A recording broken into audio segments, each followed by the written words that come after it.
Since the Supreme Court overturned Roe v. Wade, overturning the national right to abortion.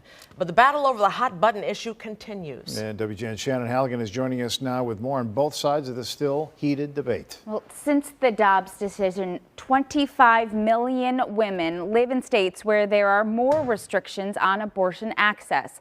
Lawmakers on both sides of the aisle are leaning into the issue.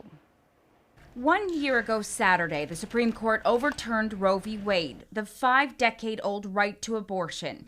It was a decision that a majority of people across the country still oppose. We've been doing national polling every 2 months on opinion about the Supreme Court. And what we found in repeated surveys is that about 2/3 of the public opposes the decision that struck down abortion rights.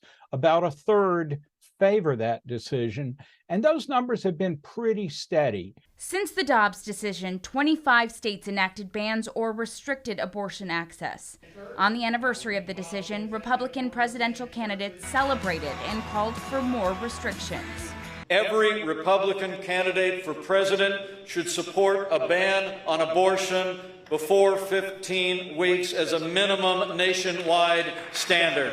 When you think about the radical left and their agenda, we have to start with tomorrow's anniversary and thank God Almighty for the Dobbs decision. President Joe Biden issued an executive order Friday that strengthened access to contraception. At a rally in Washington, the president vowed to protect reproductive health care. Since the day the Dobbs decision came down 1 year ago tomorrow, we've seen the devastating effects all across the country. Women turned away from emergency rooms, denied life-saving care. Moms, college students, teachers, nurses, traveling hundreds of miles to get basic reproductive health care. But the president said Congress has the ability to restore abortion rights in federal law. As I said before, the court got Roe right 50 years ago. And I believe Congress should restore the protections of Roe v. Wade once and for all. But we need your help. In the last year, the number of abortions has risen dramatically in states that border those with no access. That includes Illinois. The We Count survey tallied 5,600 abortions in April before the Dobbs decision.